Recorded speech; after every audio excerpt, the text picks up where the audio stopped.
রৌদ্রোজ্জ্বল এক গ্রামে, যেখানে খেজুর গাছ আর উষ্ণ বাতাস বইত, সেখানে থাকতেন এক সদয় বৃদ্ধ মানুষ, যার নাম ছিল শায়খ ইব্রাহিম।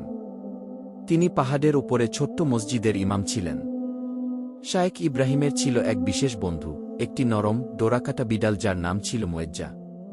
তার বড় বড় সবুজ চোখ ছিল, আর সে সবসময় শায়খকে অনুসরণ করত।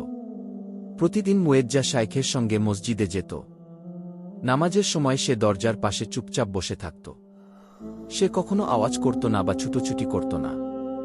একদিন নামাজের সময় মুয়েজ্জা শায়খ ইব্রাহিমের জব্বায় গুটিসুটি মেরে শুয়ে পড়ে।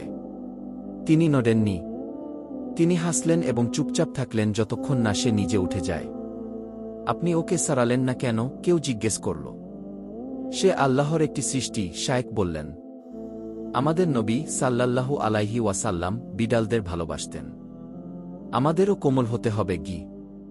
গ্রামের সবাই মুয়েজ্জাকে ভালোবাসত। বাচ্চারা তাকে জড়িয়ে ধরত। খালারা তাকে দুধ দিতেন।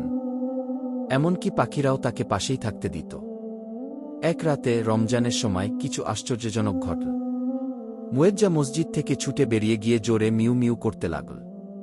শায়খ ইব্রাহিম তাকে অনুসরণ করলেন, আর সেখানে এক গাছের নিচে ছিল একটি ছোট ছেলে। সে হারিয়ে গিয়েছিল এবং ভীত ছিল। মুয়েজ্জা ঠিক সময়ে শায়খকে ছেলেটির কাছে নিয়ে গেল। তারা তাকে নিরাপদে বাড়ি ফিরিয়ে দিল। তার বাবা মা খুবই কৃতজ্ঞ ছিলেন। সেই রাত থেকে সবাই তাকে ডাকত আশীর্বাদপ্রাপ্ত মুয়েজ্জাকে নামে।